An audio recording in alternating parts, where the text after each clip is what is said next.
Okay, so welcome back, guys. This time I'm going to be playing in the Skoda T50 in Himmelsdorf, Winter's Himmelsdorf, actually. And the reason this one made it to my YouTube channel is because I think you'll see that this battle unfolds a little unusual. This map has a very standard attack plan that takes place. There's the hill, which is fought over, and that's usually where the big battle goes on. And then there's over here along this ridge, which is sometimes referred, or this corridor, which is referred to as the banana. Often the heavies will line up on either side, or tank destroyers, and try and take ownership of that. And then some lights and mediums, and sometimes the tank destroyers will kind of come over here, but usually that's pretty light. Not a lot of tanks there. And if there's any arty, sometimes they'll take the corners. This side you tend to stay here or here, at the flag. And on the northern side, typically this is a good spot, or again somewhere in the flag, or maybe even in this little cubby. Arty can also sometimes try and get some shots, support the hill by sitting here or somewhere over here. But as I say, we'll see how this game goes, because I think you'll find it's a little different. So we'll get started. Get up to full speed here.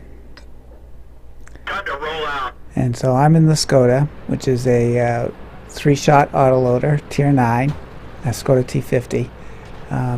So can put out about 900 hit points of damage in a round in the 3 shells, so it can do a lot of hurt. So you see, it's starting out pretty typical. Our 2 arties are heading up to the northeast. Big chunk of us heading up to the hill to try and overpower that. Have a few mediums and tank destroyers heading to the west. No one's covering the banana, which is a little unusual. And then all of a sudden we see the enemy teams come in, and they've taken out our arty sitting on the banana, and there's no one protect them. So the Korean Patton starts yelling. I'm thinking it's really weird that we don't have anyone protecting that. I think I better go back. So, and I see the T7 heavy is turning around as well, so that's helpful, and the Korean Patton's still down there. So those heavies, the enemy heavies, went down the center, and they're heading for our base. So I figure I'm going to come up here and cover that. And unfortunately they had even more tanks, and I got spotted. So now I see this E5 coming around the corner, and he's obviously saw me come around there, and he's gonna take it out. So I put 2 into him, and I go forward to put a 3rd, and then I see the mutts coming, so I back off of him, put one of the mutts. Now I'm way too far forward in an autoloader. I've got to wait for it to load. The ideal situation would have been to not get seen at that point, and then snipe from further back so I could stick around the corner. So as you remembered when we started, we had a couple, not many, but a couple tanks, mediums, and the tank destroyer headed over here. So the Centurion Action 10 here managed to get off a reset. We're 25 seconds from losing this game right now. We have 2 spotted. There's probably more in the cap field. So the Centurion here got 1 reset off, but he's not going to last much longer. And the T57 heavy, he's hiding back like in a place similar to where I should have, and he's trying to get some resets off in here. But there's not much spotted right now. And then we've got several tanks in the arty, or a couple tanks in the arty, coming down the northern flank. They're going to spot things soon. We're 10 seconds from losing, 4 seconds from losing, 2 seconds from losing, and then Oop, looked like we had lost, but someone got a reset in here. So the T-57 is still shooting down. We've pretty heavily reset. Now it looks like we might win. We're 8 seconds from capping. But then we got reset. The AMX-30 came in.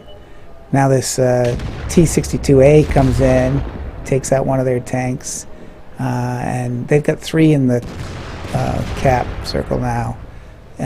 They're still going to beat us to a cap unless we can get some more resets. This T-62A is just bouncing around, and he's resetting them left and right. Then comes down the T-57 to help out, but at this point we've gone ahead and captured that AMX-30 on the other side. Wasn't able to get the resets as well as our guys, and that's it. Less than a 5-minute game, and both teams came close to capping, got resetted, and in the end our team capped it out. Okay, so the post-game stats. So as I said, I only did about 900 damage, so I unloaded 1 clip. At least all 3 hit and penetrated, but that's about, and I didn't last long in the game. I was out pretty soon.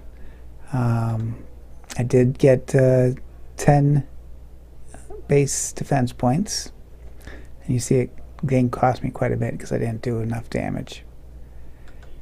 Now, over the teams,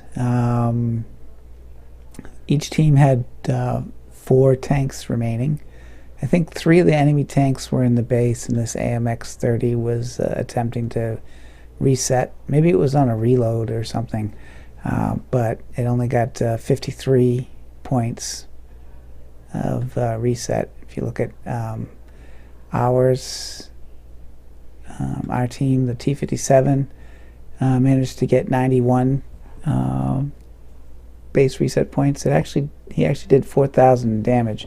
So sitting back there and sniping from the top of that hill allowed him to unload his clip and then back around the corner and reload. So he was able to unload several clips, obviously doing quite a bit of resetting, causing them lots of problems. This T-62 that came in the end, he did 77 resets at a key point. We were pretty much done at that point. He got Defender. He did actually destroy a number of their tanks as well. He got a Top Gun. So he was really the hero of the day.